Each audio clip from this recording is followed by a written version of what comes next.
Oi, linda, vim falar com você um pouquinho sobre depressão. É um assunto triste, mas vamos tentar tratar com leveza. Eu já tive depressão. E você que já teve sabe perfeitamente o que é. É uma dor, uma angústia, um vazio, um sentimento de desesperança, né? É uma falta de força, de energia, de continuar vivendo. Para a psicanálise, a depressão, ela é originada na infância. Ela é causada pelo trauma do nascimento, onde a criança estava pertencente, se sentia pertencente, único com a mãe no ventre dela. E no momento do nascimento, ele sente o primeiro vazio. O primeiro vazio existencial é na hora do nascimento. Ou seja, a primeira semente para que ele tenha uma personalidade com uma tendência depressiva já foi lançada, certo? Em que segundo momento acontece a segunda semente? No processo de desapego com a mãe, no processo de afastamento da criança com a mãe. Então, quando esse processo acontece de maneira equilibrada, a criança começa a se perceber como um sujeito diferente da mãe desde a infância, ele consegue por si só ter esse impulso de fazer as coisas, de se defender, de ter a sua atitude própria, de ter o seu desejo suprido através do esforço dele. Dentro da psicanálise se explica as fases que tem na infância e que precisam que haja equilíbrio no relacionamento da criança com os pais, principalmente com a mãe. Por exemplo, tem-se a primeira fase, que é a fase oral, a fase da amamentação, que é o período em que a criança se percebe ainda único com a mãe. Então, é necessário que a amamentação seja feita na época adequada, o desmame na época adequada, para que ele entenda que ele não é, ele e a mãe não são um só. Ele é um sujeito único, certo? Então, ele começa a aprender sobre frustração. Aprender de que ele terá que ter uma estrutura, uma personalidade, onde ele suporte-se as próprias necessidades, suporte a frustração de receber um não.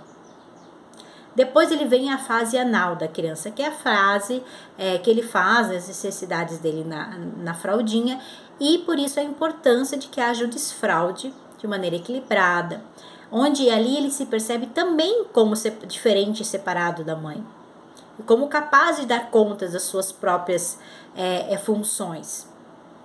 Depois vem a fase fálica, que é a fase onde a criança se percebe que tem um órgão genital, mais uma vez ali diferente da mãe. Ele começa então a se assemelhar, a perceber no pai uma similaridade com ele, a importância da presença paterna, do equilíbrio, né? Então ele começa a perceber que existe mais um sujeito na relação, não é só ele e a mãe, né? Então ele é diferente da mãe e a mãe é pertencente também ao pai. Existe uma figura paterna. A mãe não é só dele. Isso é algo saudável para a criança, que na psicanálise tem um nome como complexo de Édipo. Então, isso é algo que precisa acontecer de uma maneira equilibrada. Depois ele vai entrar na fase da latência, que é a fase que ele vai para a escola, a fase da adolescência, e então na fase adulta.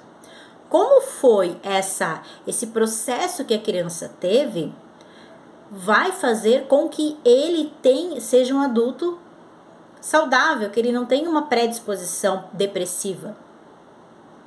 Porque a criança que tem essas fases desequilibradas, o que acontece? Ele internaliza, o inconsciente dele internaliza que a relação perfeita que existe é a relação que ele teve com a mãe. A relação onde ele era completamente suprido. Ele era satisfeito em tudo. Então ele internaliza que aquilo é o perfeito. E ele vai levar para a vida dele essa busca do retorno da mãe, essa busca da total satisfação para todas as áreas da vida dele. Daí que entra aquele sintoma do depressivo, da eterna insatisfação, que ele pode ter tudo, mas ele não sabe explicar que aqui dentro ele não está satisfeito. Vem dessa relação que ele teve com a mãe. E isso é geral para todos os seres humanos, para todos. Quem teve esse processo, essa dificuldade durante a infância, será uma pessoa predisposta à depressão. Quem não teve essa questão na infância fortalecida, evidenciada, essas sementes depressivas lançadas, obviamente que sem intenção dos pais, né? Porque quem vai fazer algo achando que vai prejudicar? Ninguém, jamais vai fazer isso. Realmente as pessoas não têm conhecimento ou aprenderam que assim era da maneira certa. O que acontece? As pessoas que tiveram isso de uma maneira equilibrada, elas não têm essas sementes fortes depressivas.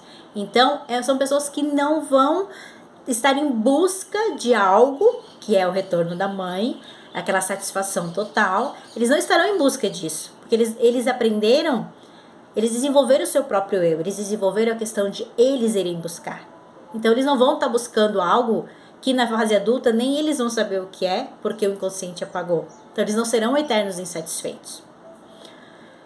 E o que acontece? Depois, na fase adulta ou na fase da adolescência, já tem toda aquela semente, todas aquelas raízes plantadas no inconsciente. Tem muitas questões que se apresentam na vida do ser humano, né? Pessoas que perdem alguém, que sofrem luto, que sofrem fim de relacionamento, a questão do nascimento do filho, as mulheres que também desenvolvem depressão pós-parto. Tem uma série de mazelas humanas que podem servir de gatilhos que acionam, então, todo aquele solo enraizado de depressão e fazem com que a pessoa que passou por isso, né, aquela criança que teve todas as sementes depressivas lançadas, faz com que ele desenvolva a depressão com muito mais facilidade, né? E daí a depressão tem também níveis que se diz, né? O nível leve, moderado e grave. E a questão da necessidade de ter esse olhar para buscar um tratamento adequado é porque o ápice dessa dor leva o ser humano a querer pôr um fim à sua vida, né? E ninguém no mundo merece passar por isso, perder alguém que ama, né? Ou até mesmo ter a sua vida encurtada por causa desse mal. Tem muito assunto para falar sobre depressão, muita coisa que acontece, mas por hoje acho que o vídeo já ficou bem longo. Eu vou encerrar. Se vocês tiverem dúvidas, questionamentos, deixem nos comentários. Vamos falar por mais um tempo sobre esse assunto, porque é uma questão realmente que precisa ser avaliada, né? Vamos falar mais adiante sobre o tratamento psicanalítico, como é feito. Podemos comentar um pouquinho sobre a questão de como a psiquiatria vê, né, de como eles tratam, desses diversos nomes de depressão que existem, né, que estão elencados na CID. Então, assim, meninas, se cuidem, tá? Busquem ajuda. Se precisarem conversar, me chamem no WhatsApp, deixem seus comentários. Eu estou à disposição para auxiliá-las a terem uma vida mais aliviada, melhor e mais feliz. Um abraço.